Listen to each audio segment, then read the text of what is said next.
Palani tuskers team மறுபடியும் வெற்றியின் பாதைக்கு வந்திருக்காங்க. இன்னைக்கு யுவா கபடி சீரீஸ்ல வந்து பாத்தீங்கன்னா யுவா பல்டன் டீமுக்கு அகைன்ஸ்டா ப்ளே பண்ணும்போது யுவா பல்டனை 25க்கு 40 அப்படிங்கிற மாதிரி சொல்லி ஒரு மாபெரும் வெற்றியை வந்து பாத்தீங்கன்னா பழனி டஸ்கர்ஸ் டீம் அடைஞ்சிருக்காங்க. லாஸ்ட் டைம் வந்து ஒரு பயங்கரமான தோல்வி இருந்துச்சு. இப்போ அதை ஓவர் கம் பண்ணி ஒரு வெற்றி அமைஞ்சிருக்கு. ஸோ இந்த மேட்சை பத்தி என்னெல்லாம் நடந்துச்சு எல்லாத்தையும் டீட்டெயில்டா பார்க்கலாம். ஸோ வீடியோ ஸ்கிப் பண்ணாம பாருங்க. புதுசாக வந்து பாக்குறீங்கன்னா சேனலை சப்ஸ்கிரைப் பண்ணிட்டு இந்த வீடியோக்கு ஒரு லைக் கொடுத்துக்கோங்க. பழனி டஸ்கர்ஸ் வர்சஸ் யுவா பல்டன் இந்த ஒரு மேட்ச் வந்து பாத்தீங்கன்னா ரொம்ப ஸ்லோவா ஸ்டார்ட் ஆச்சு. ஸ்டார்டிங்ல ரொம்ப விறுவிறுப்பா போயிட்டு இருந்துச்சு. அண்ட் ஒரு கட்டத்தில் ஸ்டான்லி அண்ணா வந்து பாத்தீங்கன்னா ஒரு சூப்பர் ரைட் எடுத்திருப்பாரு. அண்ட் அதன் பிறகு பழனி டஸ்கர்ஸ் டீம் ஒரு ஆல் அவுட் கன்வெர்ட் பண்ணியிருப்பாங்க. அண்ட் அங்கிருந்து பழனி டஸ்கர்ஸ் டீம் ஓவரால் இந்த மேட்சை வந்து ஸ்டீல் பண்ணிட்டாங்க அப்படின்னே சொல்லலாம். அண்ட் ஸ்டான்லி என்ன வந்து பாத்தீங்கன்னா அந்த சூப்பர் ரைட் எடுக்கிறதுக்கு முன்னாடி நிறைய விஷயங்கள் வந்து நடந்துச்சு. ஓகேங்களா, ஃபர்ஸ்ட் வந்து பாத்தீங்கன்னா யுவா பல்டன் டீம்ல இருந்து ஒரு ரைடர் வந்து பாத்தீங்கன்னா போனஸ் வந்து போடல. ஓகேங்களா, அண்ட் அம்பையர்ஸும் கொடுக்கல. அவங்க வந்து பாத்தீங்கன்னா ரிவ்யூ எடுத்தாங்க. அண்ட் அந்த ரிவ்யூல பார்க்கும்போது கூட ப்ராப்பரா போனஸ் போடல. ஆனா போனஸ் பாயிண்ட் வந்து கொடுத்தாங்க. ஓகேங்களா, இது வந்து ஃபர்ஸ்ட். ரெண்டாவது விஷயம் என்ன அப்படின்னு கேட்டீங்கன்னா, நம்ம ஹரிஷ் காமாட்சி அண்ணா இருக்காரு இல்லையா, ஸோ அவர் வந்து பாத்தீங்கன்னா ஒரு சூப்பர் ரைடு வந்து எடுத்திருப்பாரு. ஸ்டார்டிங்ல பிளேயர்ஸ் எல்லாம் என்ன ஆரம்பிச்சாங்க, பட் நம்ம ஹரிஷ் வந்து பாத்தீங்கன்னா லாபியை தொட்டுட்டு தான் 3 பேரையும் தொட்டாங்க அப்படிங்கிற மாதிரி சொல்லி ரைடர் அவுட் அப்படிங்கிற மாதிரி சொல்லிட்டாங்க. ஓகேங்களா, அதுக்கு வந்து பழனி டஸ்கர்ஸ் டீம் வந்து பாத்தீங்கன்னா மறுபடியும் ரிவ்யூ எடுத்தாங்க.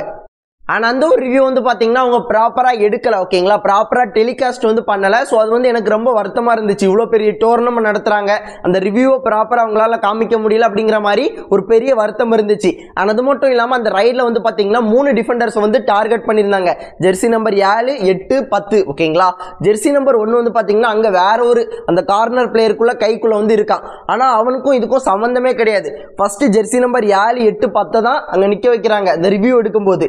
அண்ட் உடனடியே அந்த 10ஆம் நம்பரை உள்ள அனுப்பிட்டு 1ஆம் நம்பர் காரனை வந்து பாத்தீங்கன்னா அங்க கொண்டு போய் நிறுத்துறாங்க. அது என்ன லாஜிக்னு எனக்கு சத்தியமா புரியல.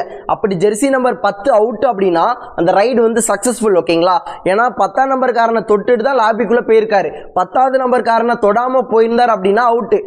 அண்ட் இதுதான் விஷயம். 10ஆம் நம்பர் ஜெர்சிக்காரனை தொட்டிருந்தா நமக்கு 3 பாயிண்ட் கிடைச்சிருக்கும். அவரை தொடலை அப்படின்னா நம்ம வந்து அவுட் ஆயிருப்பாங்க. ஓகேங்களா, ஹரிஷ் வந்து அவுட் ஆயிருப்பாரு. இதுதான் ஃபேக்ட். ஆனால் இங்கே எங்கிருந்து ஜெர்சி நம்பர் 1 வந்தாங்கிறது எனக்கு சத்தியமாக புரியல. அண்ட் ஃபைனலாக அந்த பழனி டஸ்கர்ஸ் டீம் அந்த ரிவ்யூ வந்து பார்த்தீங்கன்னா அன்சக்சஸ்ஃபுல்லாக தான் கொடுத்துருந்தாங்க. ஸோ ஆப்போசிட் டீமுக்கு தான் ஒரு பாயிண்ட் வந்து கொடுத்துருந்தாங்க. ஆனால் அதன் பிறகு தான் இந்த சூப்பர் ரைட் நடந்துச்சு. ஆல் அவுட் வந்து கன்வெர்ட் பண்ணாங்க. அண்ட் அங்கேருந்து மேட்ச் வந்து ஸ்டீல் பண்ணிட்டாங்க. ஓகேங்களா, ஓவரால் இந்த மேட்சை பொறுத்தவரை வந்து பார்த்தீங்கன்னா ஹரிஷ் வந்து பார்த்தீங்கன்னா பிரமாதமாக ப்ளே பண்ணிட்டு இருந்தாரு. அந்த கவரில் வந்து பார்த்தீங்கன்னா சூர்யா அவர் வந்து பார்த்தீங்கன்னா நல்லாவே இம்ப்ரூவ்மெண்ட் வந்து பண்ணியிருக்காரு. அண்ட் முருகன் அப்படிங்கிற ஒரு பிளேயர் மட்டும் தான் அந்த அட்வான்ஸ் டேக்கிள் கொஞ்சம் பண்ணிட்டு இருக்காரு.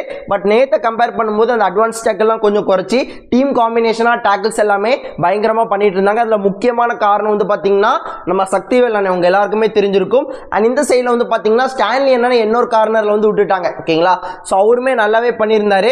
அண்ட் முக்கியமாக அதுக்கப்புறம் சண்முகவேல் சக்திவேல் அப்படிங்கிற மாதிரியான ஒரு ரைடர் வந்து கொண்டு வந்திருந்தாங்க. அவருமே ஓரளவு நல்லாவே பிளே பண்ணிட்டு இருந்தாரு.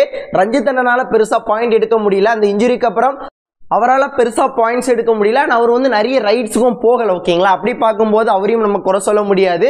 அண்ட் ஓவராலாக நேற்று கம்பேர் பண்ணும்போது ஒரு நல்ல கேம், நல்ல இம்ப்ரூவ்மெண்ட் வந்து கொடுத்துருக்காங்க. இதை தாண்டியும் இன்னும் நிறைய இம்ப்ரூவ்மெண்ட் பண்ண வேண்டியது இருக்குது. ஓகேங்களா, அட்வான்ஸ் டேக்கிள்லாம் குறைச்சி டீமாக அந்த டேக்கிள்ஸ் எல்லாமே பயங்கரமாக பண்ணணும். ஓகேங்களா, ஒரு சில டேக்கிள்ஸ்லாம் ரொம்ப பிரமாதமாக பண்ணியிருந்தாங்க.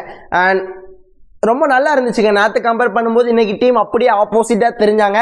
அண்ட் இதே ஒரு கேமாக மறுபடியும் அடுத்தடுத்த மேட்சஸ் கொண்டு வரணும். எந்த இடத்துல இம்ப்ரூவ்மெண்ட் பண்ணணுமோ அந்த இடத்துல இம்ப்ரூவ்மெண்ட் பண்ணி பயங்கரமாக கேமை கொண்டு போய் இந்த டோர்னமெண்ட்டை ஜெயிக்க பழனி டஸ்கர்ஸ் டீமுக்கு வாழ்த்துக்கள்.